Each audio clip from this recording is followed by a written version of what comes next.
Mesdames et messieurs, bonjour, bienvenue dans cette toute nouvelle vidéo. Alors, vous me connaissez, vous savez que j'aime analyser YouTube, et au-delà de parler de scandales, j'aime beaucoup essayer de comprendre pourquoi certaines chaînes chutent en vue. On est dans une époque où on voit de plus en plus de créateurs, mais surtout, même si beaucoup pensent que YouTube meurt petit à petit, eh bien c'est totalement faux. La plateforme fonctionne très très bien, mais cependant, certains créateurs dans le tas voient leur nombre de vues chuter, et souvent à juste titre. Je sais qu'on va dire que l'algorithme est trop aléatoire, que la réussite c'est une question de chance, mais en vrai, c'est pas autant de la chance que ce que vous pouvez penser. Et bref, pourquoi je vous parle de ça ? Tout simplement parce que récemment dans mon onglet accueil, je suis tombé sur un clip de Fred du joueur du grenier qui parle de sa chute de vues sur sa chaîne YouTube principale. Cette vidéo est je trouve très intéressante parce que beaucoup n'ont pas l'air de comprendre pourquoi la chaîne du JDG est passée de 3 à 10 millions de vues par vidéo à peine 2 millions de vues par vidéo. Beaucoup vont dire que c'est parce que YouTube meurt ou encore que c'est parce que les gens sont devenus des abrutis qui consomment que TikTok. Mais en fait, pas du tout. Il y a une logique dans cette chute de vues, et non seulement ce n'est pas dramatique, mais en plus, le JDG, dès lors de la création de cette chaîne, aurait pu le prédire. D'ailleurs, j'en profite pour vous dire que si ce genre de vidéo analyse de chaîne vous plaît, n'hésitez pas à me donner des chaînes à analyser dans l'espace commentaire. Voilà, faites-vous plaisir. Et également, n'hésitez pas à vous abonner, parce qu'au cas où vous êtes sur ma seconde chaîne. Bref, mesdames et messieurs, on va tout d'abord voir ce que le joueur du grenier nous dit, analyser ses mots, et ensuite, je vous expliquerai pourquoi la chaîne du JDG chute, et pourquoi c'était prévisible. Pourquoi j'ai autant de montres? Tout simplement parce qu'elles appartiennent au sponsor du jour, la marque de montres Holzkern. Holzkern, c'est une marque de montres et de bijoux créée par une petite entreprise familiale. Basée en Autriche depuis 2016, cette entreprise ne cesse de rendre ses clients heureux. Et pour être totalement honnête, avec autant de montres, j'ai jamais été aussi heureux. Regardez cet homme qui pense que s'il porte plus de montres, il sera plus heureux alors qu'une seule suffit. Ah là là, qu'est-ce qu'il est con. Mais vous aussi faites partie du million de clients heureux en allant sur le site et en bénéficiant de 15% de réduction avec mon code, peu importe la montre ou le bijou que vous choisissez, et en plus vous recevrez un sac cadeau gratuit. D'ailleurs 15 c'est sûrement le nombre d'heures que vous passerez sur le site vu le nombre de modèles qu'il y a, et oui parce qu'il n'y a pas moins de 1000 modèles que vous trouverez dessus. Que ce soit des montres automatiques, chronographes, solaires, pour hommes ou pour femmes, ou encore des montres en bois certifiées FSC, qui est une certification qui permet de s'assurer de la traçabilité des matériaux à chaque étape du processus de production, depuis la forêt jusqu'au produit fini. Garantie 24 mois, la montre comprend une boîte parfaitement découpée, ainsi qu'un certificat d'authenticité. Mais Holzkern, c'est pas qu'une entreprise de montres, puisqu'il propose aussi des sacs à main, des bijoux ou encore des colliers d'une très bonne qualité. Et donc, pour rappel, avec mon code, vous avez jusqu'à 15% de réduction sur tout le site. Vous avez juste à cliquer sur le lien qui est dans la description. Et si vous fêtez la Saint-Valentin, sachez que si vous commandez avant le 11 février, vous recevrez votre commande avant la Saint-Valentin. Encore merci à Holzkern d'avoir sponsorisé cette vidéo. On peut maintenant passer à l'analyse de vidéo du joueur du grenier. C'est plus difficile de faire des vues maintenant qu'il y a quelques années. Ouais, moi je trouve que ouais. Ça, je trouve que oui. Je trouve que globalement, on fait beaucoup moins de vues maintenant qu'il y a quelques années. Après, c'est difficile. En fait, c'est qu'on fait beaucoup. C'est juste, ça monte beaucoup plus lentement, en fait. Si je prends une vidéo qui est sortie, j'en sais rien, la vidéo sur les jeux pour filles ou Ride to Hell. Ride to Hell, qui est une vidéo JDG tout à fait sympa. Je trouve que le test est très très bien. 2 millions de vues, 2 90 000. C'est très peu. En vrai, en 6 mois, c'est très peu. Là où avant, en 6 mois, normalement, les vidéos, elles étaient à 3 millions, quoi, déjà. Et c'est vrai que je trouve que globalement, on fait beaucoup moins de vues qu'avant. Et c'est pas grave. Parce que, tout simplement, encore une fois, nous, on est une chaîne, notre chaîne, elle a 16 ans, cette année. Et clairement, c'est pas ce que les gens y cherchent. Maintenant, les gens... En fait, si tu veux faire des vues, il faut plaire aux jeunes, il faut plaire aux... Enfin, c'est le cœur de YouTube, c'est-à-dire les enfants de 12 à 15 ans, quoi, à peu près. Donc, c'est eux le cœur, c'est eux qui font les vues. En vrai, là, je suis pas du tout d'accord avec ce qu'il dit. Le souci est que, là, Fred va parler des chaînes, par exemple, du top 10, qui sont des chaînes divertissement télé. Mais même là, c'est faux. Et c'est faux parce que personnellement, je regarde Squeezie, Amixem, je vais regarder aussi Joyka, et pourtant, j'ai plus de 30 ans. L'argument de l'âge est faux, et encore plus quand on sait qu'aujourd'hui, des chaînes du côté gaming, pour pouvoir comparer un peu avec la chaîne du JDG, cartonnent alors qu'ils ne cherchent pas à plaire aux enfants. Et laissez-moi vous donner 3 exemples très parlants. En premier, The Great Review, qui fait entre 1 et 4 millions de vues par vidéo. Je suppose que beaucoup qui regardent son contenu sont dans la tranche 18-36 ans. Combo, entre 700 et 2 millions de vues, pareil niveau tranche d'âge.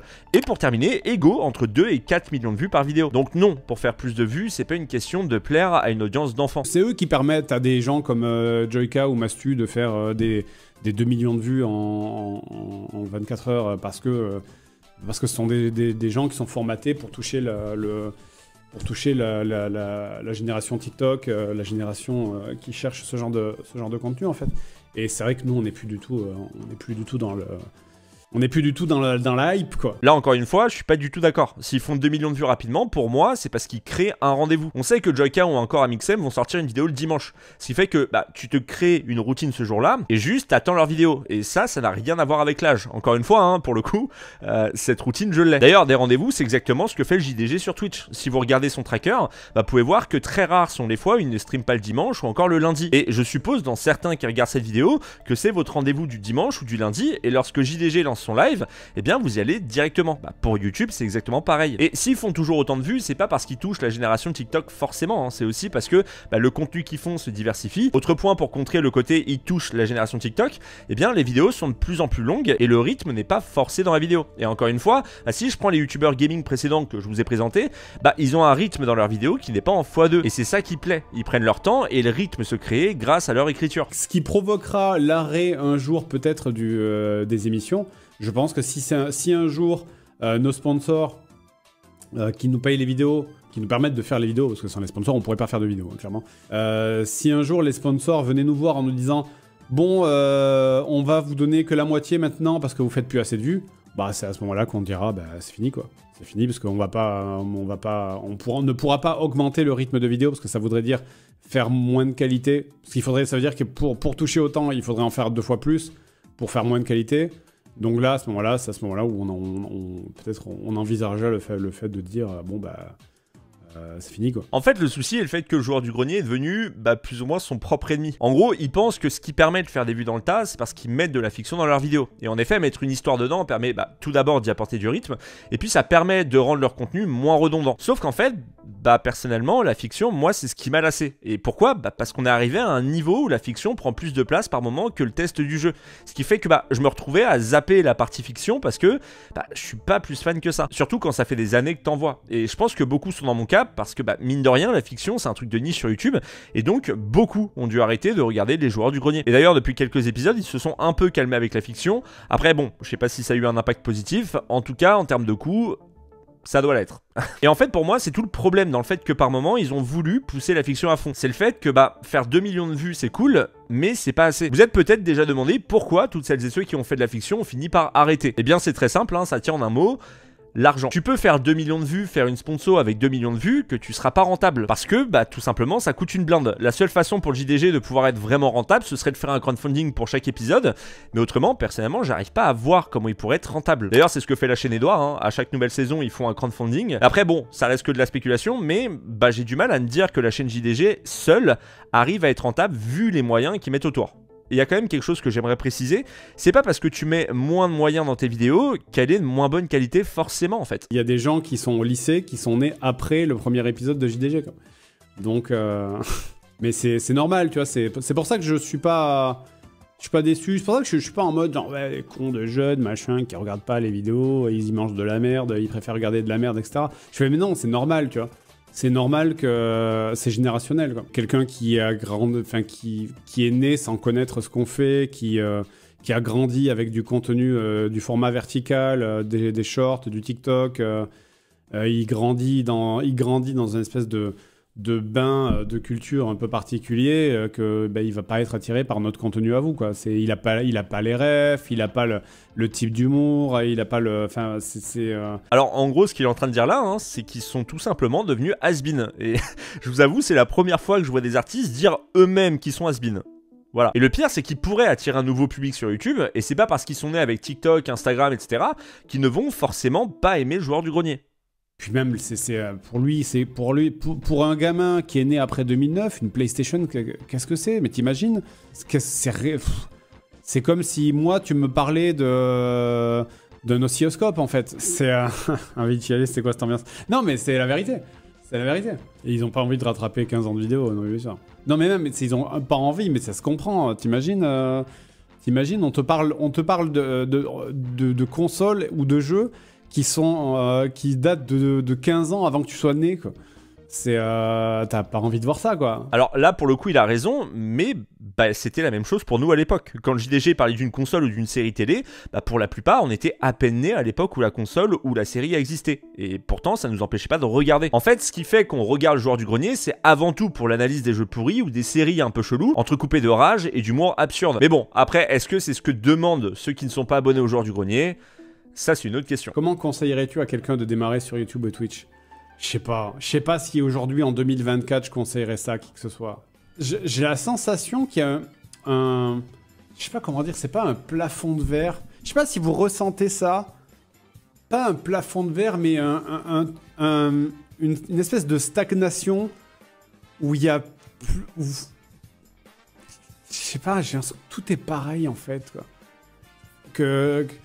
J'ai l'impression que les créateurs de contenu, ils sont un peu en mode pilote automatique, vous savez. Alors là, pour le coup, je peux pas m'empêcher de me dire que le joueur du grenier ne regarde pas YouTube pour avoir ce discours. Voilà. Et pour moi, toutes celles et ceux qui ont ce discours sont des personnes qui ont un peu déserté YouTube. D'ailleurs, c'est marrant parce que les YouTubeurs, dont le joueur du grenier, avaient déjà ce discours-là, mais genre il y a 5 ans. Et pourtant, bah, sur YouTube, il y a de plus en plus de créateurs tous les jours. Il n'y a jamais eu autant de contenu à regarder et surtout de bonne qualité. Et même si on parle des plus gros YouTubeurs, on est passé de YouTubeurs qui faisaient de la réact il y a quelques années à des concepts de vidéos avec des plateaux, des équipes et des concepts, bah, pour le coup, vraiment divertissants. En fait, les gros YouTubeurs n'ont jamais eu autant d'ambition qu'aujourd'hui. Et je pense que, bah, pour le coup, je prends pas de risque en disant ça. Ouais, je trouve que ça a atteint une espèce de plafond. Je trouve les vidéos à la MrBeast, maintenant, quand tu vois ça, t'es en mode... Tu vois, je sais pas, flemme, quoi. Il a fait une vidéo avec 1000 personnes qui doivent manger leur caca. Alors, je vois plus ou moins ce qu'il veut dire, mais en fait, il n'y a que MrBeast qui fait ça. On a quand même la chance en France de ne pas avoir de créateurs qui font du contenu à la MrBeast, ou du moins très très peu. En France, le contenu aujourd'hui est devenu divertissant sans être gerbant, que ce soit dans la forme comme dans le fond. Il n'y a pas des explosions partout, il n'y a pas 1 million de dollars à gagner, juste des youtubeurs qui font un concept télévisé. En fait, c'est ce genre de défi de télé... Ouais, bon, peut-être manger le caca s'il faut que je cliquerai, mais... Moi, je suis blasé... En fait, je pense que je suis blasé de YouTube un peu maintenant. Mais enfin, je suis complètement blasé de YouTube depuis des années, d'ailleurs. Donc là, en gros, JDG avoue le fait qu'il est juste blasé et que du coup, bah, il doit pas regarder YouTube aujourd'hui. Et d'ailleurs, ça se ressent dans son point de vue que, personnellement, je trouve un petit peu dépassé. Là, moi, si je devais me lancer... Enfin, ou alors, il faut vraiment se lancer... Si, voilà. En fait, tu te lances, faut que tu aies un sujet passion, un truc vraiment où quand tu le fais, tu vois pas le temps passer. Un truc qui te fait kiffer à toi. Et si ça te fait kiffer toi et genre 0,1% des gens, c'est pas grave. Franchement, tu trouves ta niche, tu vois. Et c'est peut-être le seul conseil que je dirais. Vas-y, juste lance-toi et partage ton plaisir. Et en effet, ce qui compte avant tout, c'est de se faire kiffer sur YouTube sans penser directement au succès. Et si tu prends énormément de plaisir à faire ce que tu fais, bah, c'est déjà un très bon point. Bon, après, quand on fait ton métier, c'est quand même différent. Il faut que le contenu que tu fais te plaise suffisamment pour que tu aimes le faire, mais il faut surtout qu'il plaise à ton audience et surtout aux gens qui ne te connaissent pas encore. Parce qu'en fait, bah, aujourd'hui, bien souvent, vous avez plus de non-abonnés qui regardent vos vidéos que d'abonnés. Ce qui est à la fois, du coup, une très bonne chose pour certains créateurs, mais bah, forcément une mauvaise chose pour d'autres. Mais en fait, je crois que c'est ça. C'est que j'ai l'impression que le top du game ne partage plus son plaisir, en fait. Ils font des trucs. Ils font des trucs qui, en se disant, vas-y, qu'est-ce que les gens ils vont cliquer, sur quoi les gens ils vont cliquer, tu vois ce que je veux dire? Alors par contre, si je dois donner mon point de vue, personnellement je pense totalement l'inverse. Pour moi aujourd'hui au contraire, bah, le top créateur ne cherche plus à faire de la quantité mais plutôt de la qualité et faire des vidéos avec des personnes qu'ils aiment. Je pense notamment à Squeezie hein, quand il fait ses concepts avec ses potes, et je sais qu'on pourrait dire qu'à côté il fait aussi des concepts avec des stars, mais personnellement j'ai pas cette sensation qu'il est obligé de le faire hein. Joyka qui par moment ne va pas sortir de vidéo parce qu'il veut qu'elle soit top et donc il préfère qu'elle sorte une semaine après. Après McFly et Carito, alors eux ils en ont plus rien à foutre hein, ils font juste ce qui les fait kiffer. Et Amixem aujourd'hui fait des concepts avec son crew qui lui font juste rire. Et en gros dans ce passage, bah, je vous avoue j'étais quand même pas mal surpris. Et pas mal surpris parce qu'au moment où j'écris cette vidéo, il y a justement une vidéo sur la chaîne principale qui est en préparation où je parle de la vidéo de joueur du grenier qui s'intitule YouTube m'ennuie, où dedans bah, il a presque le même discours. Je trouve que YouTube est devenu cynique et que les youtubeurs ont mis une couche de LOL par-dessus pour vous faire avaler ça.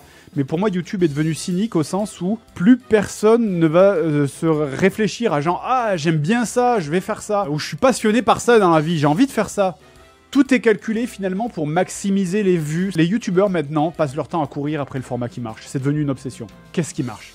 Qu'est-ce qui va marcher ? Qu'est-ce qui marchera ? Comment trouver le prochain cheat code pour baiser YouTube et l'algorithme et faire le nombre de vues ? J'ai l'impression que le top du game ne partage plus son plaisir en fait.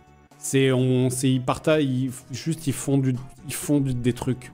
Ils font des trucs qui, en se disant, vas-y, qu'est-ce que les gens ils vont cliquer, sur quoi les gens ils vont cliquer, tu vois ce que je veux dire? Et sa vidéo, elle date d'il y a 5 ans. Et en fait, pour moi, le JDG a juste fait un rejet de YouTube parce qu'il doit s'éclater sur Twitch. Sauf que le problème est qu'il donne l'impression d'être aigri envers YouTube, alors que YouTube n'a jamais été aussi riche en contenu qu'aujourd'hui. Alors, bien entendu, quand tu vas dans la tendance, tu vas pas trouver un contenu qui te plaît parce que t'es pas la cible, mais il suffit juste d'aller dans l'onglet Accueil aujourd'hui pour découvrir rapidement des nouveaux créateurs. En plus, maintenant, la recommandation YouTube est encore plus poussée, un peu comme TikTok, ce qui fait que du coup, dès que tu regardes un type de contenu, YouTube va te proposer ce même type de contenu. D'ailleurs, c'est comme ça que je suis tombé sur ce passage du joueur du grenier, juste parce qu'un jour j'ai vu un clip posté par la chaîne Fat Journaux et depuis il me propose constamment des clips d'Antoine Daniel et joueur du grenier. En fait, le problème dans ce discours pour moi, c'est le fait qu'il parle de la nouvelle génération, un peu abrutie par TikTok et qui a besoin de contenu vide. Mais par contre, il parle pas de cette génération de viewers entre 18 et 36 ans qui ne prend même pas la peine d'aller chercher par soi-même un nouveau contenu. Non, en fait, le viewer attend juste qu'il arrive et après il va se plaindre qu'il n'arrive pas et vient dire après que le contenu qu'on a tout le temps maintenant sur YouTube,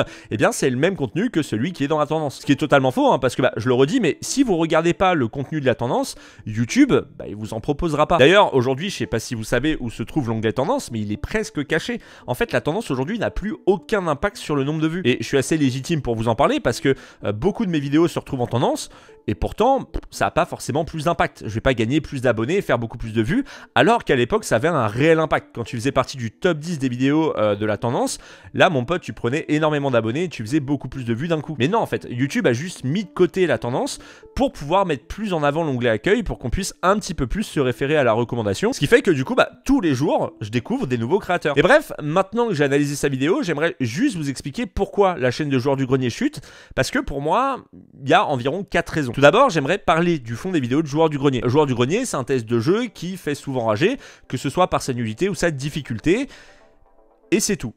Voilà, en fait, le but des épisodes du joueur du grenier, c'est pas d'y apporter une analyse pertinente et sérieuse. En fait, le but, c'est avant tout de détruire un jeu que tout le monde trouve pourri, entrecoupé d'humour absurde. Et si vous n'avez pas connu le jeu, de toute façon, vous saurez qu'il sera détruit parce qu'il est nul. Et ça vous donne envie un petit peu de découvrir des jeux qui ont été pourris ou qui ont littéralement traumatisé l'enfance de certains. Et forcément, ça marche, parce que c'est drôle. Mais le souci est que, forcément, c'est très vite répétitif. En fait, quand un jeu est pourri, t'as que très peu de points abordés. Que ce soit la difficulté, les graphismes, la maniabilité ou encore l'histoire. Du coup, quand tu fais 10 épisodes, ça passe, mais quand t'en fais 20, ça peut très facilement lasser le viewer et le créateur. Et c'est pourquoi le JDG a très rapidement commencé à faire de la fiction, parce que le but serait de camoufler cette répétition dans le fond avec une histoire à côté en rapport avec le jeu. Et en soi, ça a marché, parce qu'aujourd'hui, le joueur du grenier, c'est plus de 16 ans d'ancienneté. Et au cas où, je le précise, mais toutes les vidéos font encore entre 1,6 et 2,5 millions de vues. C'est énorme pour une chaîne qui a à peine 4 millions d'abonnés aujourd'hui. D'ailleurs, Antoine Daniel, c'était pareil, il analysait des vidéos virales, mais forcément, difficile de pas tourner en rond, et le seul moyen de ne pas tourner en rond, c'est d'inclure une histoire à côté. Et ce qui d'ailleurs cause le succès, mais également la perte de ces chaînes, parce que forcément, les vidéos seront de plus en plus coûteuses. Et le problème, c'est qu'il faut aimer la fiction. Et si t'aimes pas forcément la fiction, d'avoir 6 minutes d'intro avant d'arriver sur le test du jeu, ça peut être très long pour les viewers. Et c'est pas parce qu'ils sont cons ou qu'ils sont abrutis par TikTok, c'est juste qu'ils sont pas la cible. C'est comme aujourd'hui, par exemple, dans les vidéos du joueur du grenier, on voit souvent des scénettes. Pour certains, d'avoir des scénettes, ça coupe directement le test et ça fait perdre un peu du rythme pour eux. Mais ce qui n'est pas forcément le cas pour tout le monde. Mais là, je parle surtout des viewers en général, forcément. C'est pas pour rien qu'on dit que les goûts et les couleurs se discutent pas. Comme je vous l'ai dit plus tôt, nos vidéos aujourd'hui sont souvent regardées par plus de non-abonnés que d'abonnés. Et je pense que c'est pas le cas pour le joueur du grenier. Et pour moi, s'il n'attire pas de nouveaux viewers, c'est tout simplement parce que son contenu est un peu vieillot. Aujourd'hui, dans le gaming rétro, on va plutôt avoir des contenus narratifs qui parlent soit de speedrun, soit de l'histoire autour du jeu vidéo.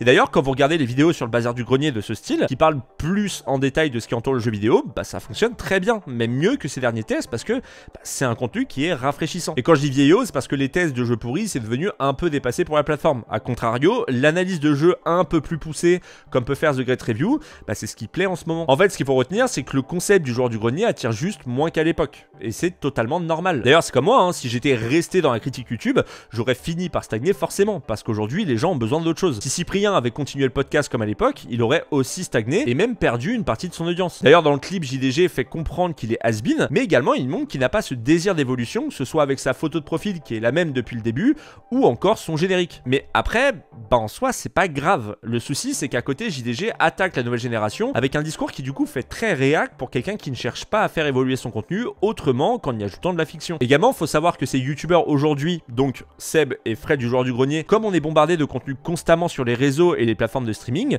bah quand ils sortent une vidéo qui leur a demandé des mois de travail, il n'y a plus autant de hype qu'à l'époque. À l'époque, un épisode de Joueur du Grenier, c'était un événement, on l'attendait tous. Et aujourd'hui, ce n'est plus le cas. Parce que, et bah, c'est justement ce qui nous emmène au dernier point, notre manière de consommer est différente. À l'époque, on regardait plusieurs fois leurs nouvelles vidéos parce qu'il n'y avait pas autant de plateformes de streaming, de plateformes telles que TikTok, et en fait, on regardait principalement YouTube, et donc on pouvait consommer plusieurs fois les vidéos. Aujourd'hui, les contenus sur YouTube sont beaucoup plus longs, et on a de plus en plus de créateurs, ce qui fait qu'on n'a pas le temps de re-regarder une vidéo une fois qu'on l'a vue. Et ça paraît bête, mais c'est pourquoi sur la chaîne du Joueur du Grenier, vous voyez autant de vues sur les anciennes vidéos. C'est pas parce qu'à l'époque, il y avait plus de viewers, c'est juste que ces viewers regardaient plusieurs fois la même vidéo. Et en fait, bah, c'était le cas pour moi. Quand un épisode du Joueur du Grenier sortait, je la regardais 3 fois d'affilée. Mais c'est aussi parce que la vidéo faisait moins de 20 minutes. D'ailleurs, il y a la même logique avec les vidéos de plus d'1 heure avec une histoire, comme peut le faire Feldup. Ça fait beaucoup de vues parce que beaucoup font une pause et reviennent sur la vidéo plus tard. Ce qui, au lieu d'apporter une vue, en rapporte 2. Donc voilà, mesdames et messieurs, ainsi s'achève cette vidéo. J'espère qu'elle vous a plu.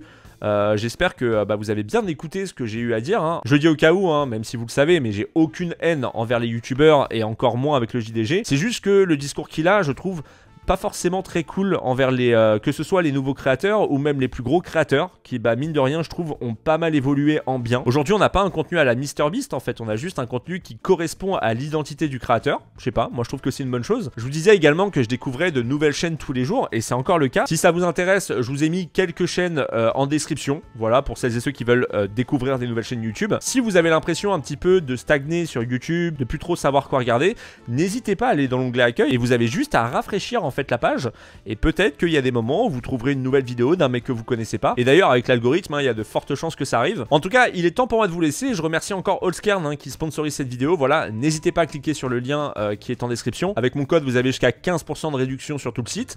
Donc voilà, n'hésitez pas. Merci encore à eux de m'avoir fait confiance. Moi, je vous dis à très bientôt. Prenez soin de vous, profitez de la vie. C'était Sir Gizby.